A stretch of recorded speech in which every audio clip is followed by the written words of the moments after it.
இந்த மாதிரி புழு வந்து எல்லோ கலராக மாறுது. அப்படியே பூச்சி வந்து ஓரளவுக்கு நல்லா வளர்ந்து அப்படியே கொல கொலன்னு ஆயிடுச்சு. நிறைய பெட்டு விட்டு புழு வந்து சரிஞ்சு விழுது. இது என்ன காரணம்னா கண்டுபிடிக்க முடியல.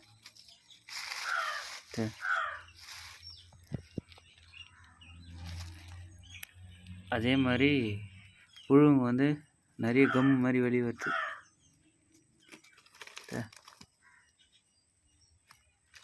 ஆனால் நம்ம பண்ண தவறுனா, இதுக்கு முன்னாடி வேலையிலேயே தழை அறுத்துன்னு வந்து வச்சு ஸ்டாக் வச்சு தான் கொடுத்துருந்தோம். ஆனால் கொஞ்சம் காய்ஞ்ச வேலையில் தான் கொடுத்துருந்தோம். அதனால தான் இந்தமாரி ப்ராப்ளம் வருதுன்னு நினைக்கிறேன்.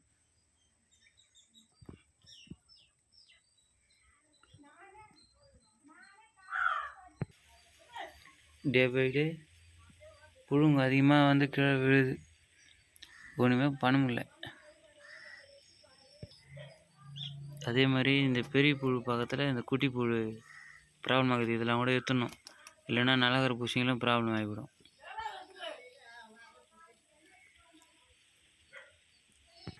இந்த ரெயின் சீசனில் நம்ம இலைங்க வந்து ஈரத்தழைங்களை தான் கொடுத்துருந்தோம். முன்கூட்டியே தழைங்க வெட்டியும் கொடுத்துருந்தோம். அந்த 2ஆம் கட்டம் தானமாக போச்சு இந்த வேலை. அதனால் பல ப்ராப்ளம் வருது. ப்ராப்ளம் ரெக்டிஃபை பண்ணுறது ரொம்ப சவாலான விஷயமாகுது.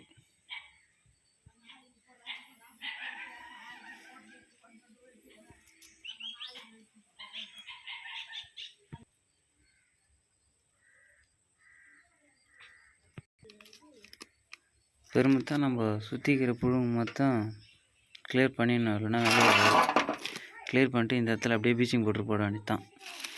இதனால் பல புழுங்களுக்கும் பாதிப்பு ஏற்படும்.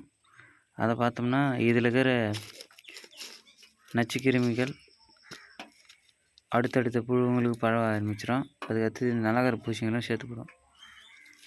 அதனால் இந்த இடத்துல கட்டாயம் சுண்ணாம்பு ப்ளஸ் வந்து ப்ளீச்சிங் பவுடர் போட்டணும்.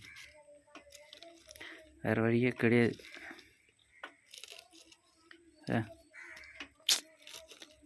இந்த மாதிரி புழுங்கெல்லாம் நம்ம ஸ்டார்டிங்லேயே சேர்த்து இருந்தாலும் நல்லா இருந்துருக்கும். நம்ம கிட்டத்தட்ட 1 மாதம் கஷ்டப்பட்டு வளர்த்து ஒன்றுமே பண்ண முடியல. லாஸ்ட் டைமில் இதுமாரி ஆகுது. பலவித உழைப்புகள் வேஸ்ட்டாக போயிட்டே இருக்கு.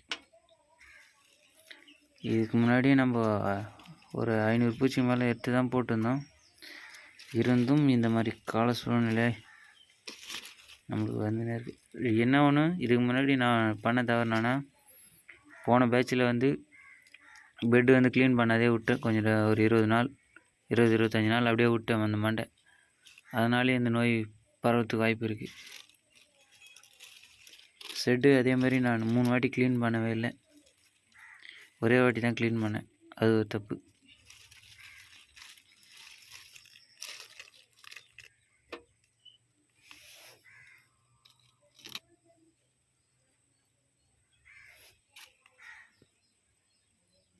அப்படியே கொல கொலன்னு ஆகிப்போச்சு. வாயில் வேறு தண்ணி ஊற்றுது புழுவில்.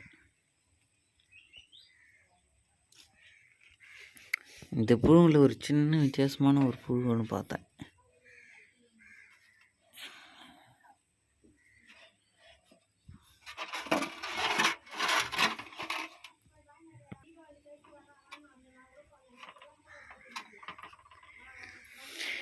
இந்த புழு பார்த்தோம்னா முழுமையாக நல்லா இருக்குது. இந்த புழு எந்த விதமான நோய் தெரியல.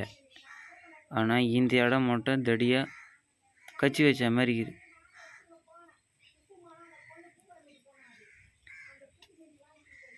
புழு ஆனால் ஓரளவுக்கு குவாலிட்டியாக தான் இருக்குது.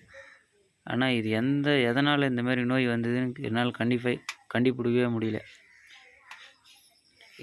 இந்த புழுலாம் வந்து ஆக்சுவலாக இது எல்லா பேட்ச்லையும் வரக்கூடியது தான், கருப்பு கலர். அதே மாதிரி இதுவும் 2-3 பேட்ச்லையும் இதே மாதிரி வந்திருக்கு.